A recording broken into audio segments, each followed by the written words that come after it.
It's nice to meet you here.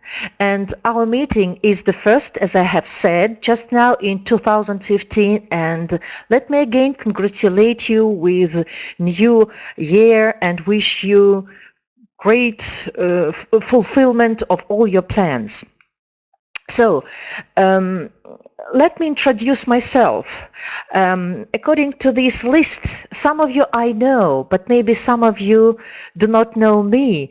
And let me say just a few words about myself. My name is Zuriyat Murtazova, as you have seen. I live and work in Nalchik. It is Kabardino-Balkaria. It is in the southern part of Russia. And I work at the university and I teach English, cultural studies, and cross-cultural communication. I'm also a coordinator of English Access Micro Scholarship Program, and I teach English and American Cultural Studies um, to the teenagers from underprivileged families. So today we are going to discuss what tolerance is and if it is necessary to teach tolerance at school. And I will share my own experience of working at the book and with the book Tolerance Through Languages. And I shall discuss maybe some other projects with our students, conducted with our students and teachers. So if you look at the slide, this one, for example, do you see it? Do you see it? Ekaterina Makarova said she has been in Nalchik. You see, yes, that's right. You see, teaching tolerance. The first question is, what is tolerance? What do you think of it? What is tolerance? Would you please write in this chat box to see all your opinions and just give please your variants of to the questions. What is tolerance? You may look at these pictures. hmm You can see these pictures, I think. Yes, difficult to define. Yes, I agree with you, but try, please. Respect towards otherness, Sophia. That's right, yes, right. Patience, in other words. Yes, I agree with you completely. hmm Accepting differences, Irina Korovina. Yes, respect, the ability to forgive, patience. Yes, different doesn't mean bad. Admitting diversity. That's right. Be polite, acceptance, live with difference, harmony on differences. That's right. Everybody is equal. Star, respect. That's right. I completely agree with you. And maybe um, these pictures will help you to say coexist. Yes, coexistence. hmm Um, so, um, I take the definition from the online dictionary, 3wdictionary.com. What is tolerance and what is intolerance? Tolerance is a fair, objective, and permissive attitude toward those whose opinions, beliefs, practices, racial or ethnic origins, etc., differ from one's own. And what is intolerance according to this dictionary? It is lack of tolerance, unwillingness, or refusal to tolerate or respect contrary opinions or beliefs, persons of different races or backgrounds, etc. So that's right, okay. And I think all your answers is quite right. And I completely agree with you. And these definitions can embrace all your answers here. Well, it's clear for us But there are many other questions which can be raised before us. One of them is it necessary to teach tolerance at schools? And what does it mean to be tolerant? What role should teachers and schools play in establishing and promoting a culture of tolerance? What do you think of it? Can you type in chat box? What does it mean to be tolerant?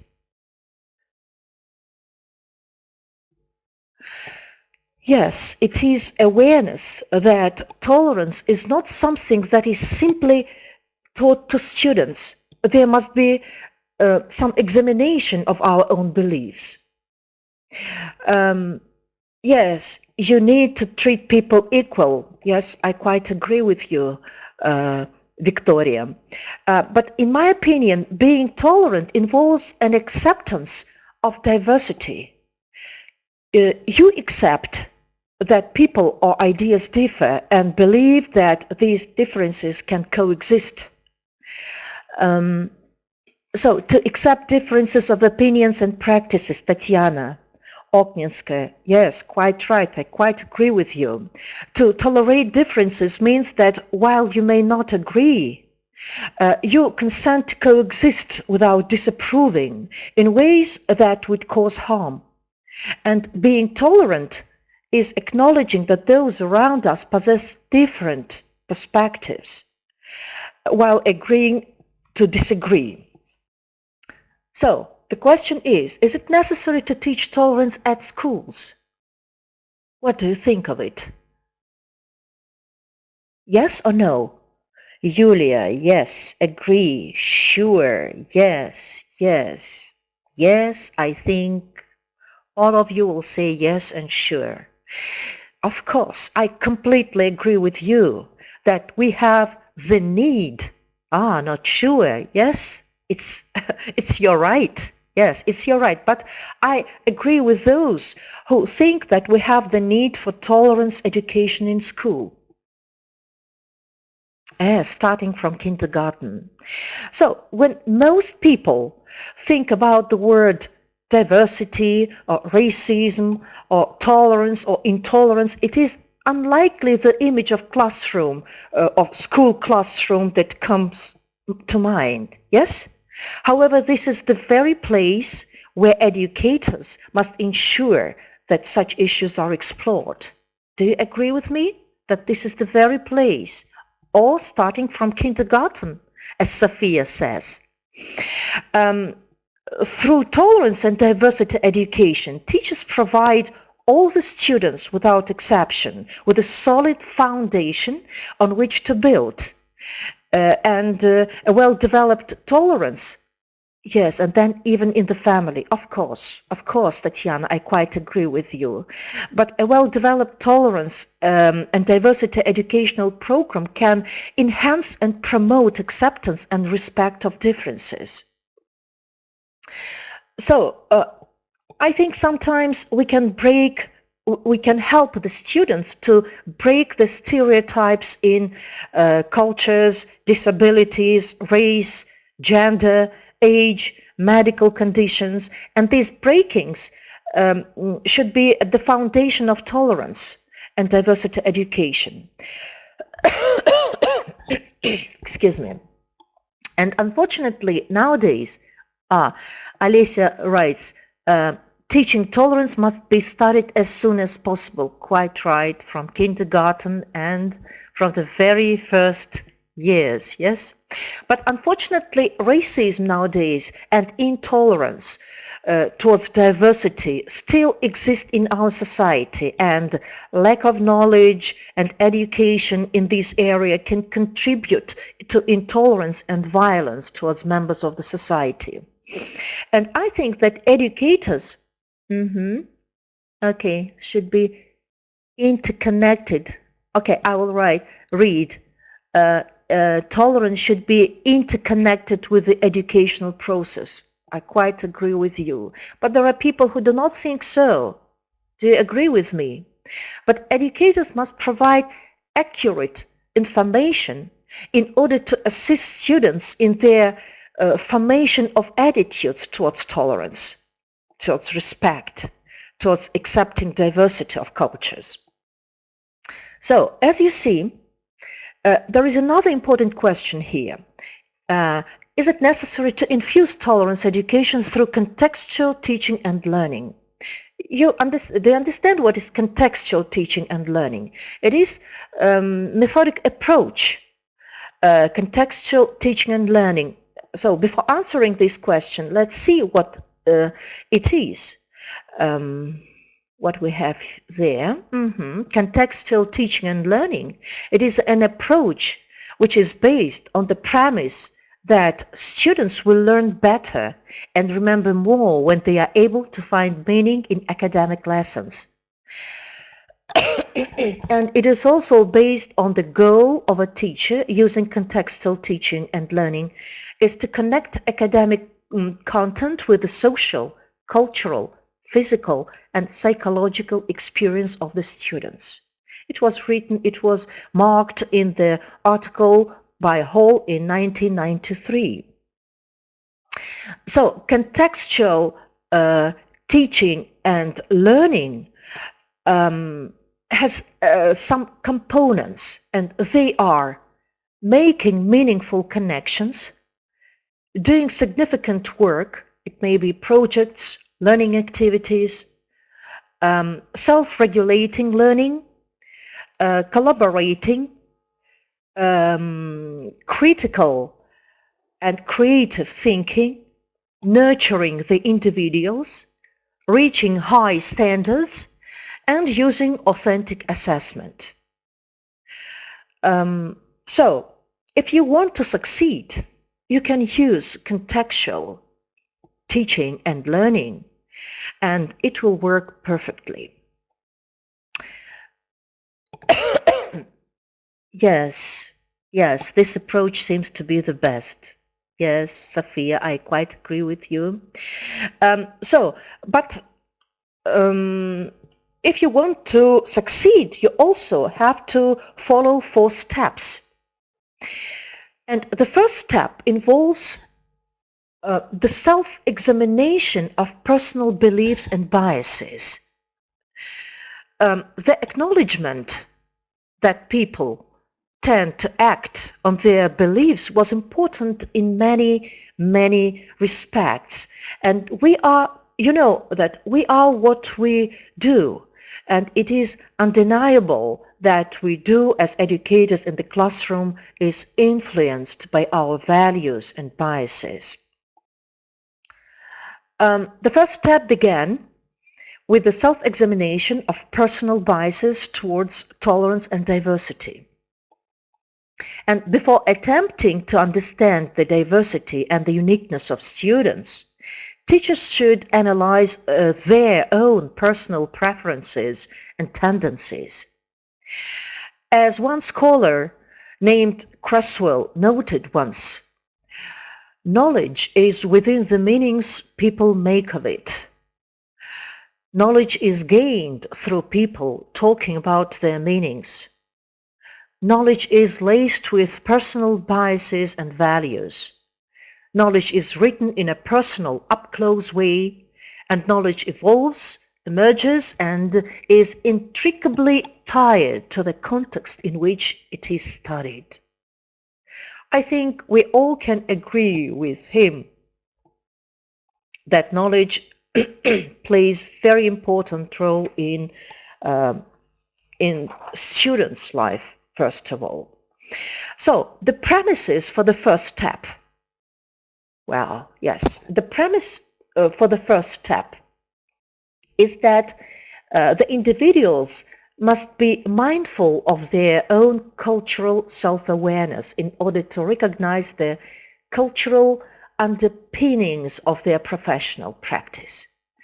It is crucial that responses to the questions be truthful and candid. Would you please look attentively at this table number 1. So, knowing yourself and your students, and the questions are, I'm influenced by stigmatizing microconceptions and assumptions. I engage in segregation practices, and as I have said, the answers must be very truthful and candid. You are to answer to yourself yes, no, or sometimes. Then question number 3, I refer to children with a special education label first. I think or refer to students by social, economic status or ethnicities. Question number 5, I internalize stereotypes based on race or ethnicity. I engage in professional development on tolerance education. I differentiate violation of civil rights from personal views. I identify and differentiate exclusionary or inclusionary practices. I believe inferiority complexes are associated with certain cultures. I use stereotype statements and terms when referring to diverse groups. So, these are the sample questions. But again, if a teacher can answer these questions truthfully and candidly and take seriously all these questions, I think it will help him greatly in his work. And this process helps teachers identify cultural values embedded in their interpretations of a student's difficulty. Excuse me. So, let's go on the second step. The second step is knowing your students, questions to guide discussions and learning. And the second step required an assessment of the personal beliefs and behavior of the students. It was important to take the examination of where the students were in order to determine a cause of their actions. Let's read and understand the questions. Again, the students should answer yes, no, or sometimes. I tend to play with and trust people who are similar to me versus people who are different from me. I use nicknames to refer to a student with academic problems.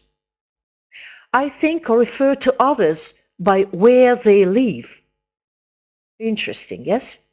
I try hard to understand people from different races, cultures, and beliefs. I believe attitudes are associated with certain cultures. I use stereotype statements and terms when referring to diverse groups. Again, these are some questions which can help the teacher to go deeper in understanding his or her students. And again, knowing the cultural background and underlying beliefs of the students provide the opportunity to develop lessons and activities from a multicultural framework. So, these questions can be used as discussion points in initial class sessions at the beginning of the school year. And the discussions provide students the opportunity to examine and identify their biases and potentials and perspectives in an informative and thorough manner. So, the underlying assumptions for this step is that the better the students understand their personal and classmates' value system, the more likely they will resist making unfounded and rash judgments about other students or about our other classmates. And furthermore, the dialogue will allow all students to openly acknowledge and recognize differences between them or among them. And the goal is to establish a foundation for respect of one another's cultural and racial differences. Um, okay, let's go on. The next step, it is develop the curriculum. This step involves following up the informal assessment and open discussion conducted in step 2 with reflective thought on how to implement and create a respectful and meaningful learning atmosphere in the class. So the goals at this stage are to create an inclusive and accepting environment for all the diverse learners present. Um, so, to develop meaningful lessons and activities that presented new knowledge in context of the student's existing frame of reference. And the lessons that evolved helped the students in three specific ways. The first is students became aware of views outside their original box of beliefs. Then the activities served to increase exposure and a knowledge base for grasping the content. And the third, the activities provide students with knowledge and strategies for use in ever-increasing diverse world. So, this is the third step. And the fourth step is teaching lessons. And I believe that it is important to begin teaching the concept of diversity with concrete examples. It allows all the students in the classroom to become familiar with the respective culture each person brings to school. So, the next slide shows the book, Tolerance Through Languages. And as it was said before in the announcement, I had a great honor to be one of the authors of this book, Tolerance Through Languages. It is well known in the Northern Caucasus, and as far as I understand, during our meetings at the conferences, many teachers from other regions of Russia know this book and like it. Am I right? Mm-hmm. Have you heard about this book before?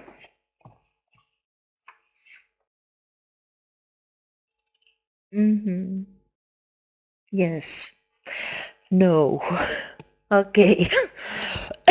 No. That's uh-huh. Some of you says yes, some no. Okay. So, will you please look at the content of this book? There are 9 units in this book, but I would like to speak a bit about the maybe speak about the background maybe of this book. Yes, Tolerance Through Languages. It is a teaching or learning course for the upper intermediate level, and it is introduced in the upper secondary school, but by the way, you can use it at the university level too, and the access school or level too, because the material which is gathered in this book is very rich and can be very suitable for all the grades and levels. So, this course involves a set of teaching or learning issue-based and competence-based materials with a strong cross-cultural, awareness-raising, and personal development dimension. The course objectives is to instill the analytical and cultural awareness and appreciation of the organization, customs, cultural artifacts of one's own society. And if you look at this content, you see 9 units, and they are quite different. Language as a tool for understanding regions and people, making culture real, communication, me and others, rights and responsibilities.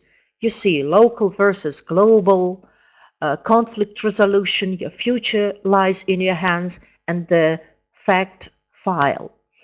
Uh, but I would like to say that each unit contains approximately 7-8 lessons. And it is very interesting for, first of all, as we thought before, this material is very interesting for the people living in the Northern Caucasus, but we see that it became interesting for all Russia, for all the students and teachers who live in all the territory, in Russian territory. So what can I say about it? Once again, this project was launched in 2006.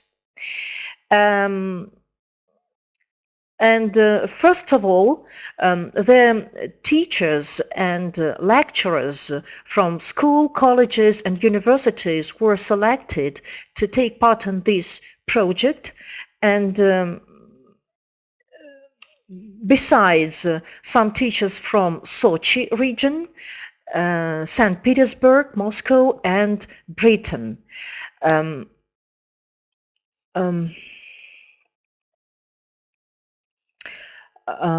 What else I can say?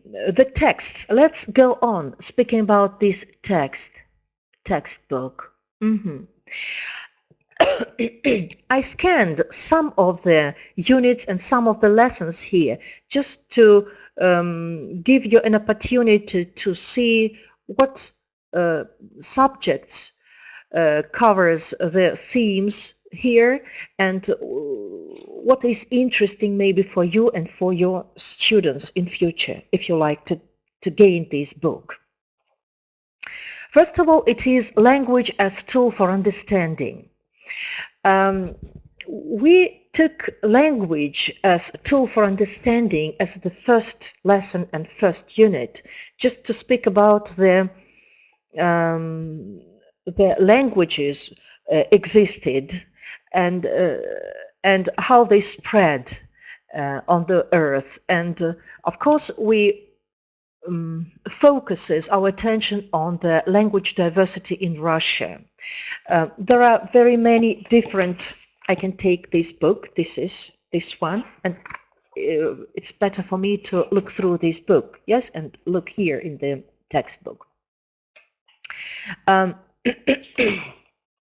Okay, where?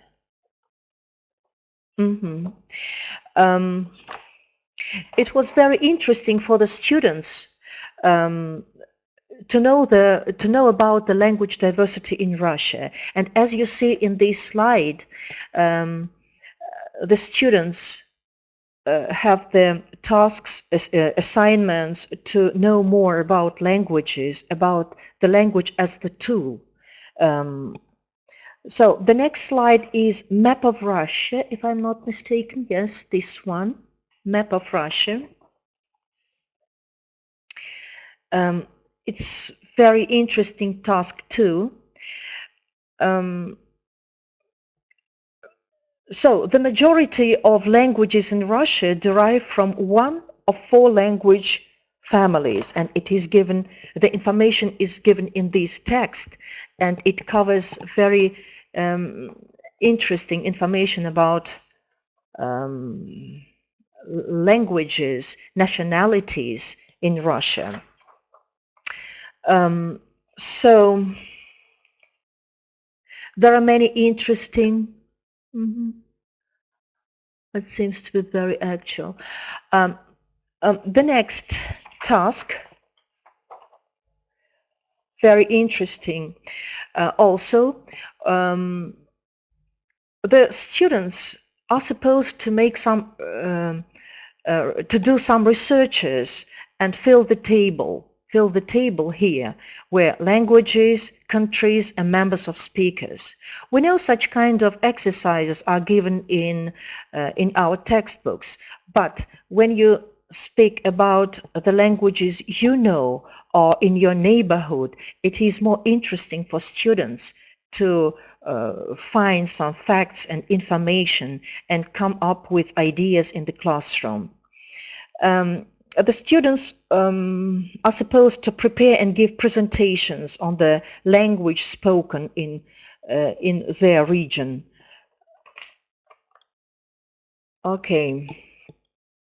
So we spoke with students about languages in general, about language diversity in Russia, about map of Russia, how rich how rich the map of nationalities and languages. Yes, and of course we can't have mentioned the mention that English language is a global one. The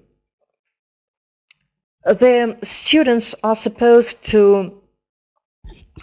Oh, something happened to it. Excuse me. Speak about English as a global language.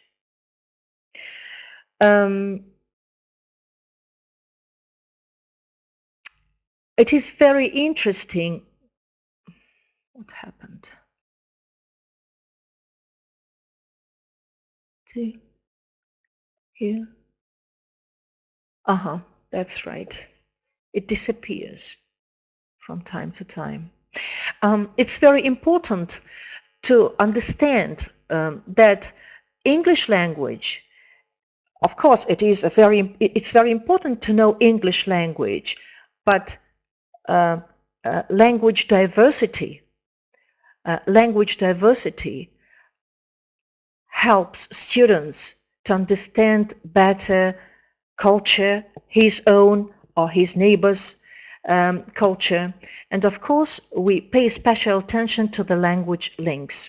Here we see flamingo, coffee. What happened?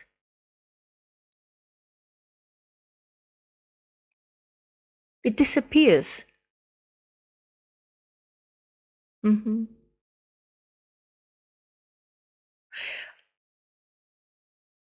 Oh, wait.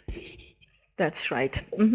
It's very important also to it's very important that the students can understand that there are many international words. Many international words in every language, and it is very interesting for children to find out and match the words from English in their own language, in Russian language. So the next is what happened? Regions and people. Another interesting unit and a number of lessons which help the students to understand better the place where they live and their national identity and nationality. So at the beginning of this unit, students reflect upon their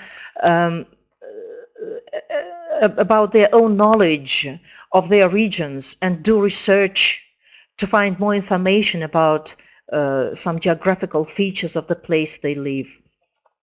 I can open here too. And then they work with maps, and also they make map presentations. It's very interesting work for them. And after that, students become acquainted with the notion nationality and national identity. You know. That's right. Sometimes children do not understand the difference between nationality and national identity. Would you please look at this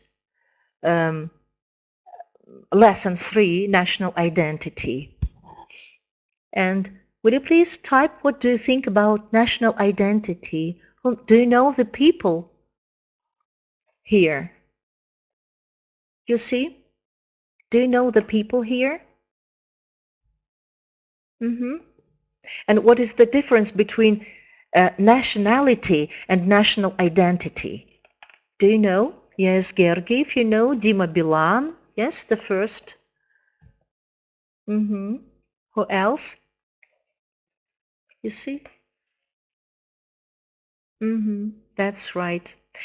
And of course, it is very important, to my mind, it's very important to make the students know the difference between nationality and national identity. So nationality is the quality of belonging to a nation, yes, in the sense of a group. Mm-hmm. Kasparov, yes. United by various strong ties. And among the usual ties are membership of the same general community, common customs, yes, culture, tradition, history, and language, yes? And national identity. What is national identity? Do you know?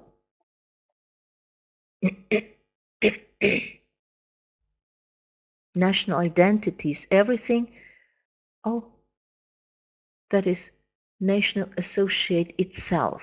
Yes, that's right. Culture, traditions, yes. Language at the same time. Yes, that's right. That's right. So the students, there are many, there are 7 lessons here in this unit. And the students can compare the lifestyles of different places and outline the specific features of life of their own regions. And students also discuss confusing situations maybe that might occur while traveling. It's very interesting to work with students on this unit. Mm-hmm. Siritelli, that's right. Mm-hmm. And they all Russian people, you know, yes? Their nationality is Russian. Mm-hmm. But each of them, this is Shemakin, by the way, the last picture of Shemakin. And do you know that he is Kabadian? His father is Kabadian, Kardanov, and his father lived here in Kabarda. Hmm. And people here call him Kardanov Shemyakin or Shemyakin Kardanov. That's right. But their national identity may be quite different. That's right. The next, places and lifestyles. Again, places and lifestyles. The students are asked um, to speak about the places, the climate, and what characterizes their places. And special lesson is devoted to North Caucasus. Unfortunately, uh, I couldn't show you. Uh, I couldn't load the video. I prepared it about North Caucasus, and I would like to say that um, there were very beautiful videos um, which were sent to the contest appreciating diversity. And unfortunately, I can't show it right now, but you can find them in Facebook on the account Appreciating Diversity. So special, as I have said, special lesson, separate lesson is devoted to North Caucasus, and it is very interesting gain material for understanding North Caucasus here, and the students can prepare presentations about their place where they live, and you know, it is very rich region in languages, nationalities, customs, traditions, um, rituals, etc. So I think it deserves special attitude and attention. Um, the next, making culture real, family traditions, cuisine. Um, what can I say about it? What can you say? It is unit number, let's find me here in the book. it is easier for me to look through the book. What can I say about this unit, making culture differ? Of course, we begin from family traditions. Family traditions and um, the students, first the students learn about family traditions in different countries and paying special attention to the role of the mother in the Caucasian family. Let me read. I think we should.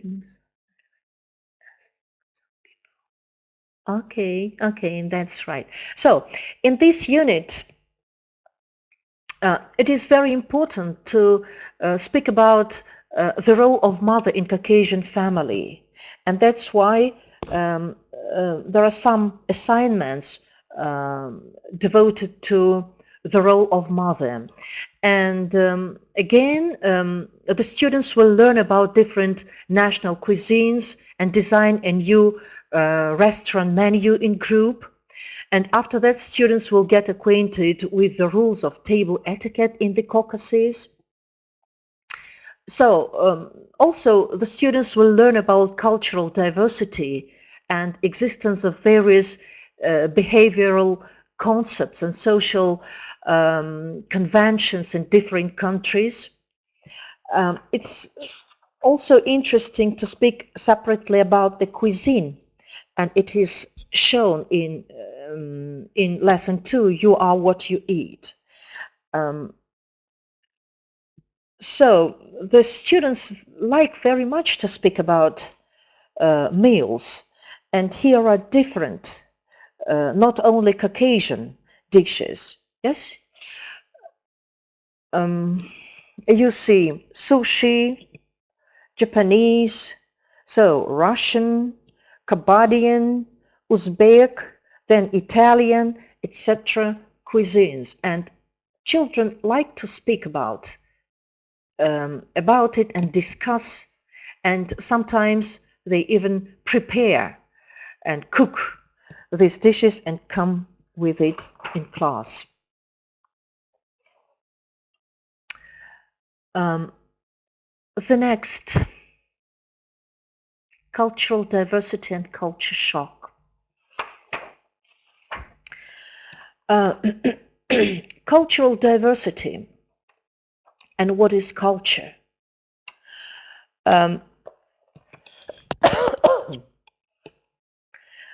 You see the pictures. I think it's important issues to speak about cultural diversity, different manners, different etiquette, and how to coexist in this world with differences at your neighborhood. What can we say about cultural diversity and culture shock? Sometimes children do not know what is culture shock. And the students try to understand each other better. And we ask students to read and to find different texts containing cultural diversity. And it helped them in understanding each other. If you look at the pictures, especially the second one, you see that it is a very important problem nowadays concerning a very important problem concerning the wearing clothes at school. Sometimes you can see in our region too school children who would like to wear hijab. And is it good or bad? Is it right or not? It's a question, especially here in the Northern Caucasus. What is culture? Great material and great work. The students try to unjumble the saying which is given in exercise number one or in assignment number one, and then they define culture. They speak about what culture is, and they draw a mind map of culture. It's also very interesting work. And then they are given them work to the project to speak about iceberg in your own culture. So the summit or the peak above the water, and to speak what you see in your culture, in your neighbor's culture, and what is underwater. And you see that on the surface, you can find literature, drama, classical music, yes, popular music, etc. And under the water, under the surface, you can see what ideals, so conceptions of beauty, fashion, yes, and many, many, many other items here.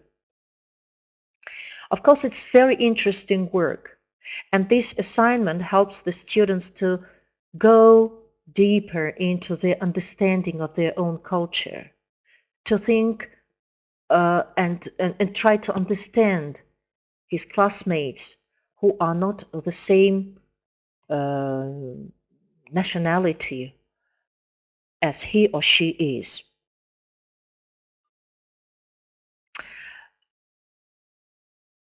Um, I can't in this webinar speak about all the lessons and all the units here, but I would like to just say what topics can you find here? Which topics can you find here for discussion?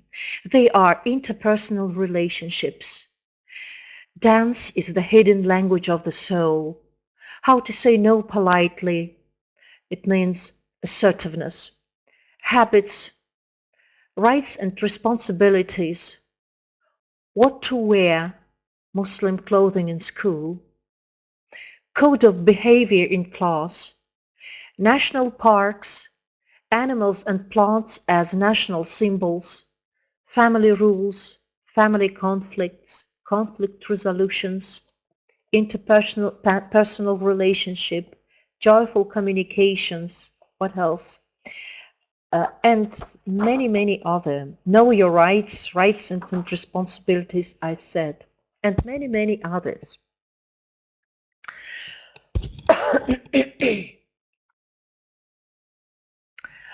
I would like to attract your attention to Unit 5, Special, Me and Others, Beauty is Only Skin Deep. What is special about it? I know that this theme, this topic attracts attention of all the students when we begin to speak about uniqueness and unique. All the students are ready to speak very much about it. And let's work a bit now with it. What is the meaning of the word unique for you? How do you think? Would you please put it into the chat box? And what makes each person unique? Yes, the topics are so vital. Thank you, Tamara. The only one, unlike others. And what especially? Difference. What else? Not similar. Mhm. So let's begin from color of hair, yes, color of eyes, color of skin, what makes one different from others. And we can we can fill in this mind map or spidergram with which words? We can write here eyes, yes, unique brown eyes, then height, thoughts, attitudes, religion, etc. Yes, and if you ask the student, what is it that makes you unique among your classmates? What can he answer? What can he answer? Inner world, that's right. That's right. Appearance. First of all, it is appearance, yes? Each of us is unique. Talents, that's right. That's right. Pets, even pets, yes. But we shall speak about your body, first of all, yes?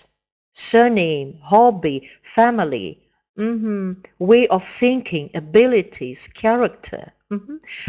Okay, children begins always from their appearance, height, weight, eyes, hair, etc.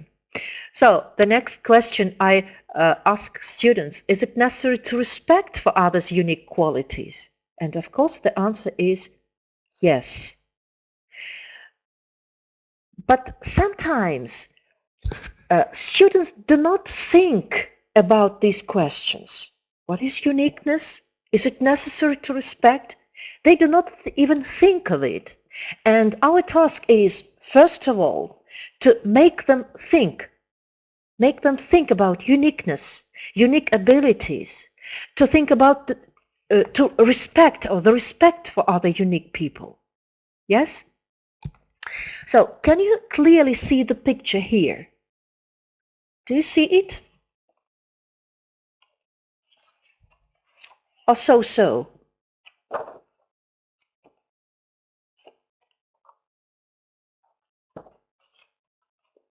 Do you see? Yes, yes. hmm I will, I will open in the book now, right now. Quite well, that's right. And what do you see in these pictures? Do you know these people? Do you know these people? And what is strange about them?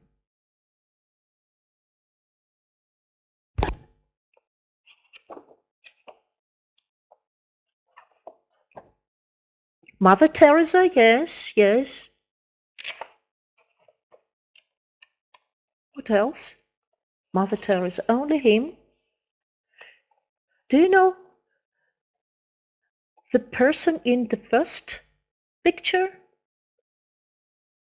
Emotions. Yes, Stephen Hawking, yes, is disabled. Charlie? Okay. So when we ask students to guess, mhm, to guess who they are, they see very unusual. The first is Hitler. You know, this is the most ruthless, yes, the ruthless person who ever lived. Yes. But if you do not know his portrait, you can't imagine that this is the cruel person in the world. Yes? Yes. Then you see Mother Teresa. Yes, who knows? Students do not know, unfortunately, many school children do not know her now. If you speak about her, of course, they will know better about her. But Mother Teresa has been described as one of the world's most celebrated and beloved humanitarians. Yes? So, and just looking at this picture, you think that it is just an older, very old lady. Yes? And who can guess that Stephen Hawking, if you do not know him? No, it was not Charles Chaplin. Yes, just imagine, Ekaterina, it is Hitler. Hitler, and he shows affection to Pat. Yes? And who knows that man in the second picture? I think you do not know him. Yes? Do you know him? You do not know. But what do you think of him? Have you got any stereotype? What do you know of him? What do you think of this picture, the second picture?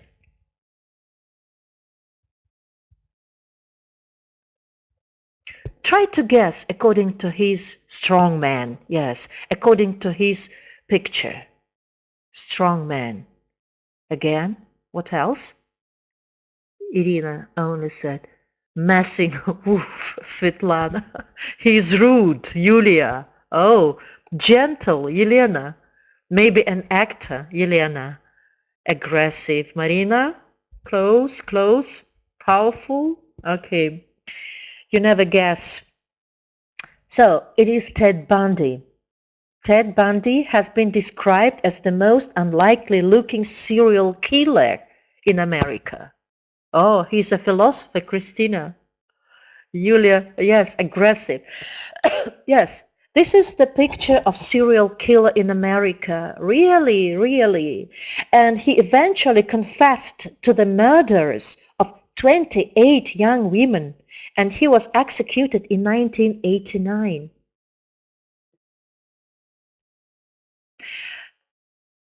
Uh-huh. And no one says that a person in picture 4 is a scientist, a well-known and outstanding scientist. Because he looked like, yes, and he is a disabled person, yes? And he suffers from some disease, but he's one of the most famous scholar. Yes, that's right. Um, so, beauty is only skin deep. What does it mean? What does it mean? Beauty is only skin deep. Don't judge on appearance. Yes, I agree with you, Evgeny. Don't judge by appearance. Switch off your stereotypes while looking at people.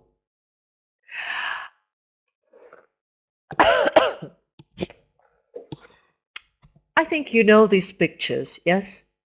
Your impression of stereotype? Beautiful outside and ugly inside. Maybe, yes. Beautiful outside and ugly inside. And vice versa here, yes? Very beautiful angel-like girl and very ugly, like Raskolnikov. I think he looks like Raskolnikov, yes, from «Преступление и наказание».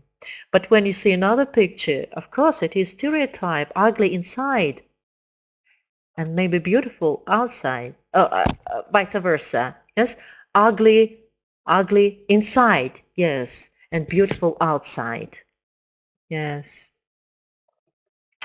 that's right. The next, there are some stereotypes, and you know many stereotypes. I think everyone has. Old people are weak and helpless. Sometimes, yes, but sometimes no. Yes, look at this picture and see that old people can joke, enjoy themselves. Yes, that's right. It's also a stereotype, and we must overcome it. Fat people are always kind. Do you agree? Have you heard about this stereotype? Fat people are always kind.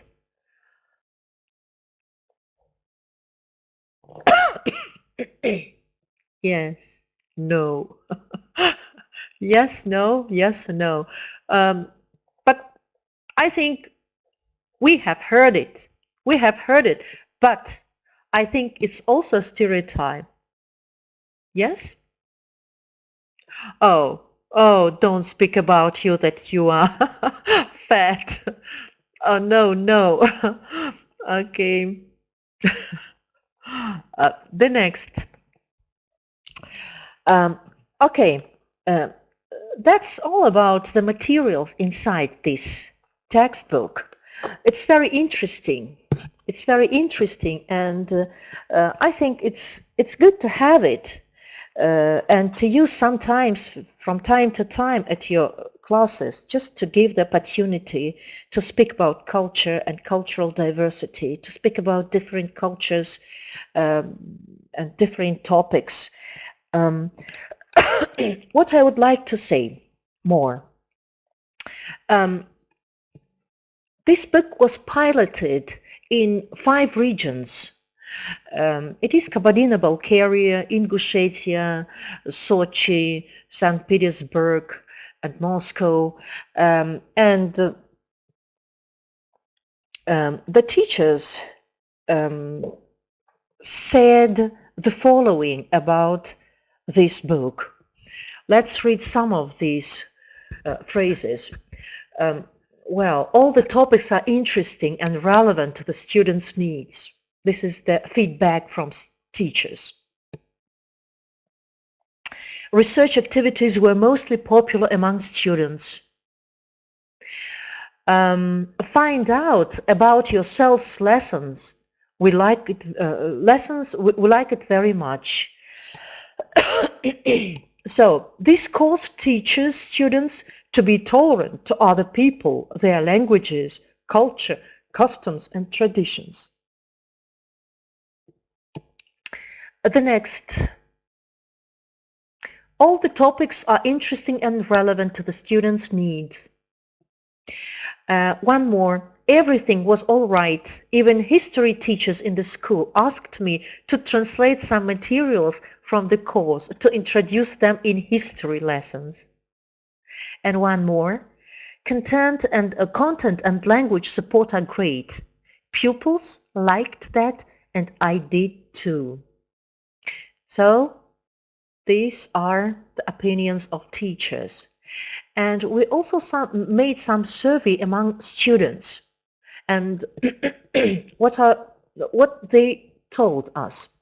It was interesting to do research work in groups, or interesting to know about the origin of words.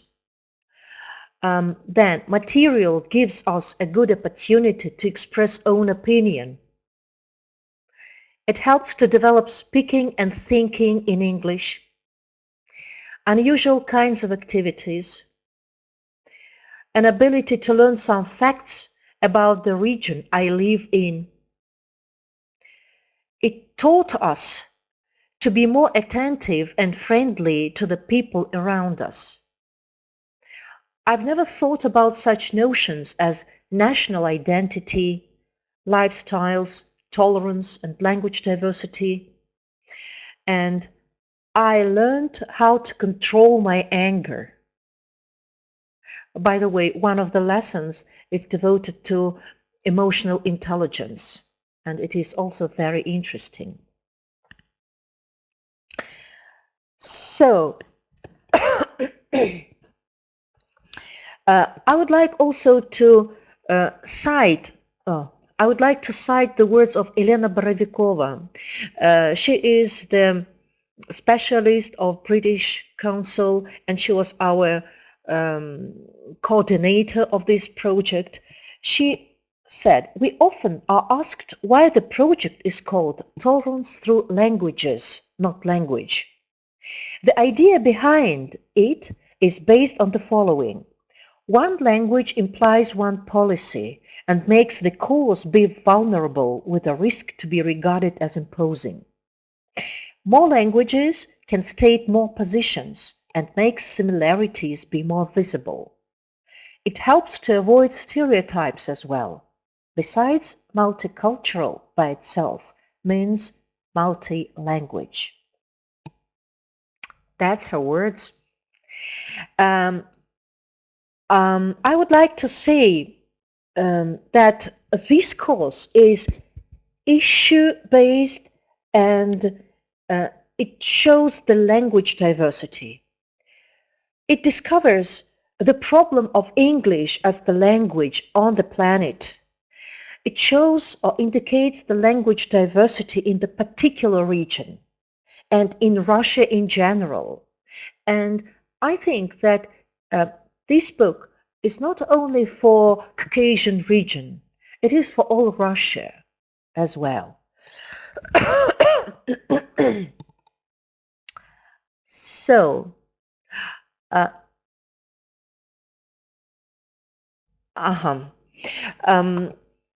I had great honor to be a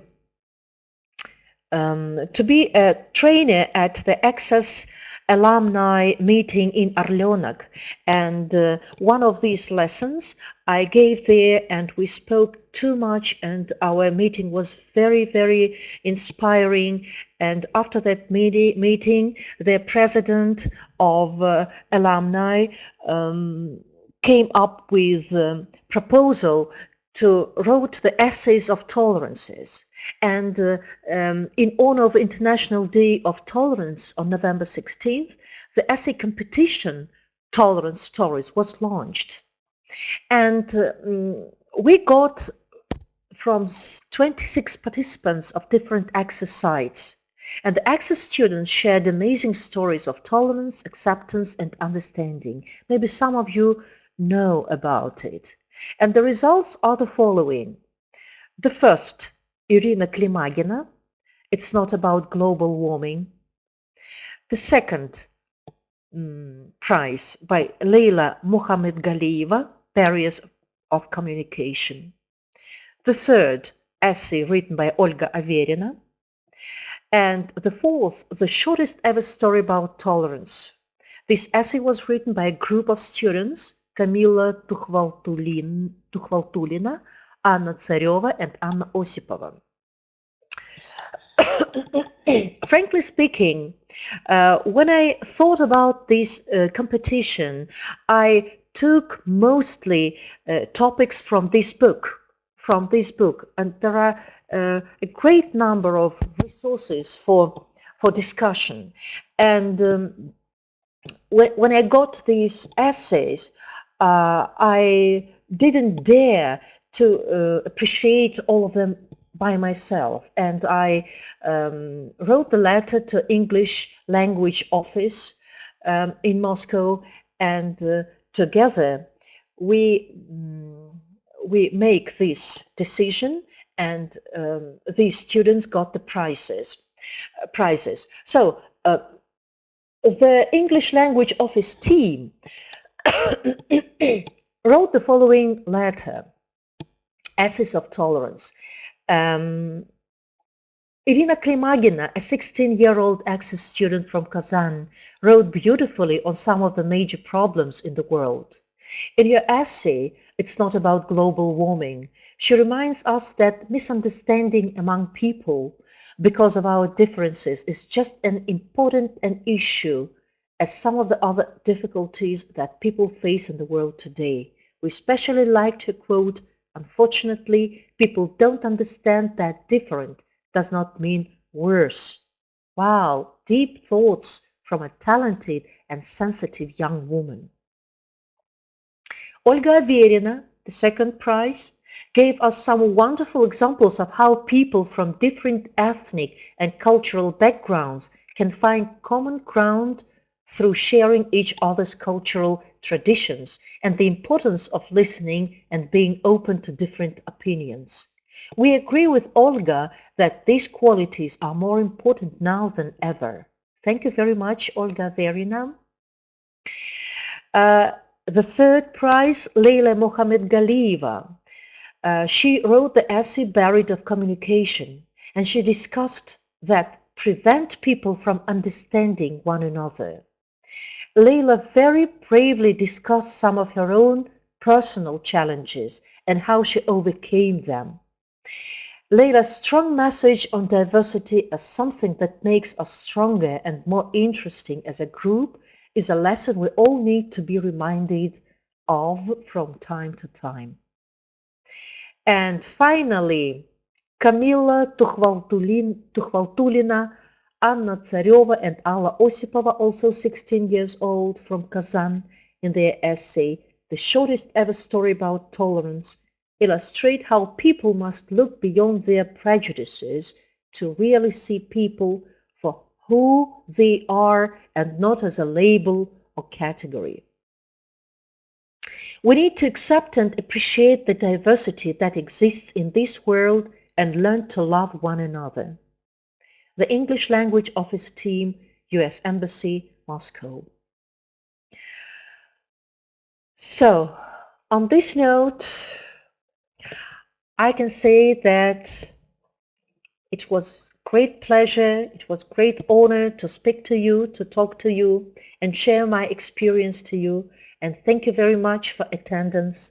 And if you have any questions, please, let's discuss. Thank you very much.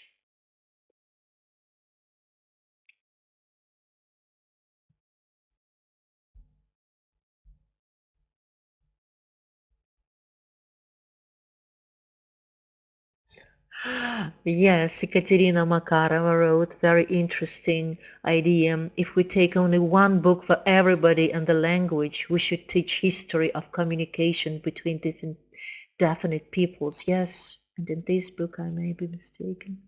It's too generous and superficial. Okay. Thank you. Thank you very much.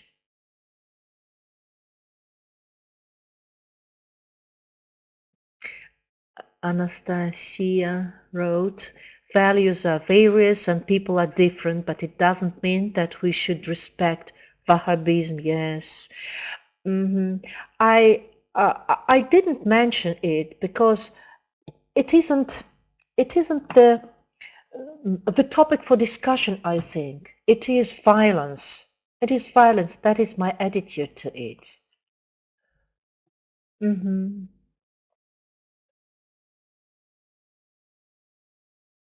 Thank you. We should take one topic, for example, wearing paranja, yes, and give some historical facts about it. Do we have such people who are to wear it according to their region? Yes, there are more and more people, girls in our region here, but not only in Caucasian region, I think. Yes, it's in Kazan, maybe in many parts of Russia. It's some kind of trend nowadays.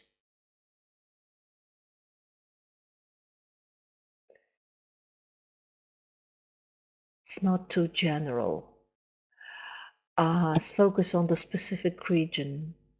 Yes, maybe you are right. Yes, I thought so, uh, Zhenya. But now when I go deeper into the topics here, we can discuss them no matter where you live, in what region you live.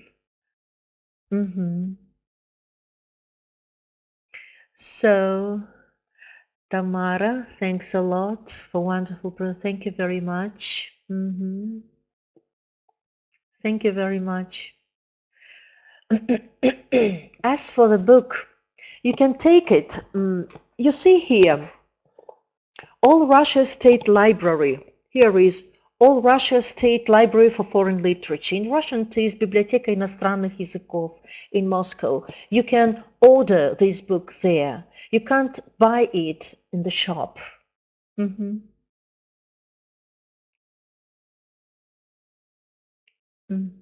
Thank you very much.